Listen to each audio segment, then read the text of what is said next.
सभी बच्चों को मेरा नमस्कार। आप सब ठीक ठाक होंगे, घर वाले ठीक होंगे, घर पर रहें, स्वस्थ रहें, क्योंकि कोरोना महामारी ने भारत के अंदर अपने पैर पसारने शुरू कर दिए हैं। इसका ज़्यादा प्रभाव अब दिखाई देने लगा है, इसलिए सुरक्षित रहें। आज का हमारा टॉपिक है विश्व जनसंख्या संगठन। तो आइए चलते हैं ज्योग्राफी वंडर में।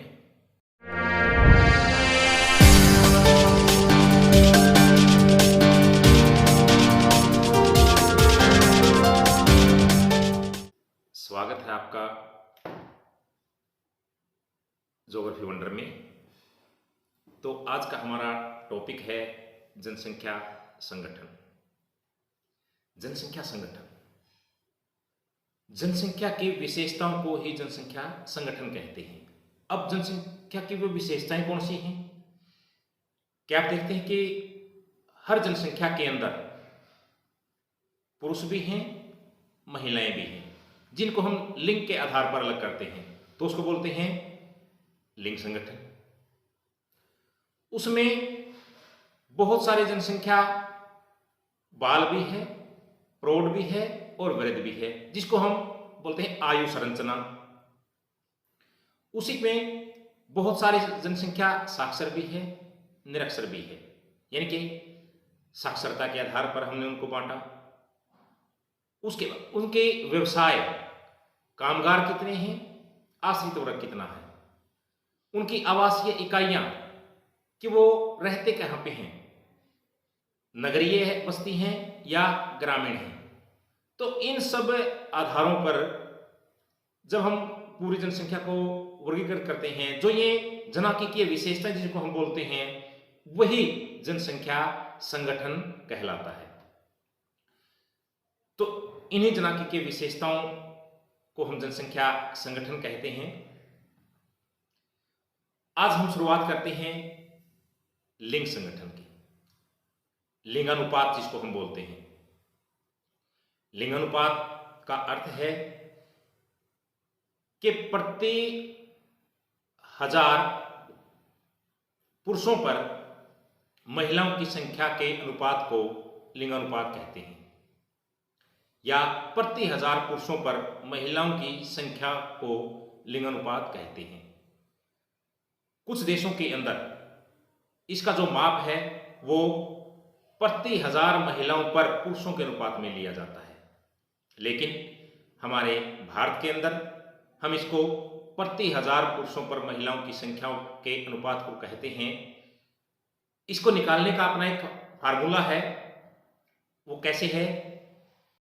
वो है स्त्रियों की कुल जनसंख्या भाग में पुरुषों की कुल जनसंख्या के उस जनसंख्या में कुल स्त्रियों की संख्या भाग में कुल पुरुषों की संख्या गुणा में 1000। तो इस प्रकार हम उसका लिंगानुपात प्राप्त कर लेते हैं। और लिंगानुपात किसी भी राष्ट्र की अर्थव्यवस्था का सूचक है कि उस अर्थव्यवस्था में, उस राष्ट्र में महिलाओं की दशा क्या है। लिंगानुपात ये दर्शाता है कि वो समाज पुरुष प्रधान है, उसकी सोच किस प्रकार की है। लिंगानुपात को प्रभावित करने वाले कारक हमने देखा कि पूरे विश्व के अंदर लिंगानुपात हर जगह पे एक समान रूप से नहीं है। कहीं पर लिंगानुपात बहुत अधिक है, महिलाओं के अनुकूल है, तो कहीं पर लिंगानुपात महिलाओं के प्रतिकूल भी है। ऐसे बहुत से कारक हैं जिनसे हमारा ये लिंगानुपात प्रभावित हुआ है। उसमें एक हमारा है स्त्री पुरुष के जन्म दर में अंतर, कि प्रकृति ने ही स्त्रियों की संख्या पुरुषों की अपेक्षा कम की, कि जब बच्चा जन्म लेता है तो उसी समय बालिकाओं की संख्या कम होती है, कि यदि 107 बालक बच्चे पैदा होते हैं तो उनमें से उनके साथ 104 बालिकाएं पैदा होती हैं। यानी कि इतना अंतर तो जन्म दर के अंदर ही हो जाता है। उसके बाद अहम कारक आता है हमारा स्त्री पुरुष के मृत्यु दर में अंतर। अब स्त्री और पुरुष की जो मृत्यु दर है उसमें काफी बड़ा अंतर आता है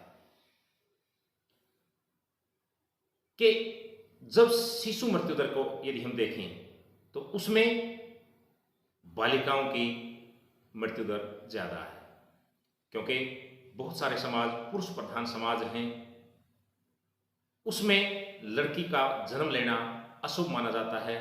तो उस अवस्था में लड़की को जन्म के समय ही मार दिया जाता है।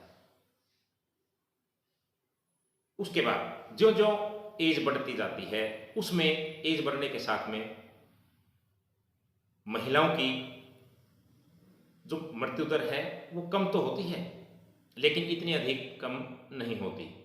प्रौढ़ अवस्था के अंदर उनको बहुत सारी घरेलू हिंसाओं का शिकार होना पड़ता है, दहेज प्रताड़नाओं के कारण आत्महत्याएं होती हैं, बाल विवाह के कारण प्रसव के दौरान जन्म देते समय महिलाओं की हत्या। तो इन कारणों से प्रौढ़ वर्ग में भी स्त्री मृत्यु दर अधिक होती है। लेकिन जब जो एज आगे बढ़ती जाती है त्यों त्यों महिलाओं की संख्या बढ़नी शुरू हो जाती है, क्योंकि समाज ने यातनाएं वंचनाएं बहुत सीखी, लेकिन प्रकृति ने एक बड़ा अच्छा गुण अच्छा तोहफा स्त्रियों को प्रदान किया कि इनकी जो रोग प्रतिरोधक क्षमता है वो पुरुषों से कहीं अधिक है। इसलिए ये अधिक लंबी आयु जीती हैं कि जो वृद्धावस्था के दौरान आगे बढ़ते जाएंगे महिलाओं की संख्या पुरुषों से अधिक होती जाती है। कि महिलाओं की संख्या यदि हम 90 वर्ष से ऊपर देखें तो उसमें महिलाओं की अपेक्षा पुरुष आधे रह जाते हैं, यानी कि 50 पुरुषों पर 100 महिलाओं की संख्या आ जाती है। तो ये मृत्यु दर के कारण था, और महिलाओं को जो प्रकृति ने जो तोहफा दिया है रोगों से लड़ने की जो अक्षमता अधिक है उसके कारण ऐसा होता है। इसका एग्जाम्पल आप अपने आस पड़ोस के अंदर देख सकते हैं कि आपके आसपास में घर में बुजुर्ग पुरुष कितने हैं और बुजुर्ग महिलाएं कितनी हैं। प्रवास जो सबसे अधिक महत्वपूर्ण कारक है और सबसे ज्यादा इफेक्ट डालने वाला कारक है लिंगानुपात के अंदर। प्रवास पिछली कक्षा के दौरान लेक्चर के दौरान हमने देखा कि प्रवास किसे कहते हैं कि एक स्थान से दूसरे स्थान के ऊपर चले जाना, भौगोलिक दूरी तय करना प्रवास कहलाता है। अधिकतर प्रवास पुरुष रोजगार की तलाश में काम के लिए करते हैं। महिलाएं प्रवास शादी के बाद अपने घर से ससुराल के घर में आती हैं, वो करती हैं। लेकिन ये प्रवास जो प्रभावित करने वाला कारक है ये विकसित और विकासशील दोनों देशों के अंदर अलग अलग है। अब विकसित देशों की बात हम करते हैं तो उन विकसित देशों के अंदर जो शहरों का लिंग अनुपात है, नगरों का लिंग अनुपात है, वो काफी अधिक उच्च है। इसका कारण है कि वहां पर महिलाएं बाहर जाकर के रोजगार की तलाश में शहरों के अंदर ऑफिसेज में काम करती हैं, जबकि पुरुष घर पर रह करके कृषि का कार्य और घर का कार्य संभालते हैं। इसलिए विकसित राष्ट्रों के अंदर ग्रामीण क्षेत्रों में लिंग अनुपात कम है, जबकि शहरी क्षेत्रों में लिंग अनुपात ज्यादा है। इसके विपरीत जो विकासशील देश हैं उनमें इसका उल्टा हो जाता है कि वहां पर पुरुष काम की तलाश में, रोजगार की तलाश में नगरों की ओर प्रवास करते हैं, जबकि पीछे महिलाएं और बच्चे रह जाते हैं। हमारा बहुत सारा पंजाब का क्षेत्र है, हरियाणा का पंजाब के साथ में लगता क्षेत्र है कि वहां से नौजवान युवक रोजगार की तलाश में विदेशों में गए, पीछे उनके बुजुर्ग महिलाएं और बच्चे रहे, जिसके कारण उन क्षेत्रों में ग्रामीण क्षेत्रों में लिंगानुपात अधिक है, जबकि जहां पर वो गए हैं वहां पर लिंगानुपात कम हुआ है। हमारे भारत का कोलकाता, जो भारत का सबसे कम लिंगानुपात का क्षेत्र है, 468, 1000 पुरुषों पर 468 महिलाएं हैं। इसका कारण है कि कोलकाता के आसपास का जो ग्रामीण क्षेत्र है वहां से बहुत सारे पुरुष काम की तलाश में, रोजगार की तलाश में कलकत्ता में आए, जबकि पीछे महिलाओं, ग्रामीण क्षेत्रों के अंदर महिलाओं की संख्या अधिक हुई, जिसके कारण कलकत्ता के आसपास का ग्रामीण क्षेत्र में लिंगानुपात ज्यादा है, जबकि कोलकाता के अंदर लिंगानुपात कम हुआ है। लिंगानुपात का सामान्य प्रारूप,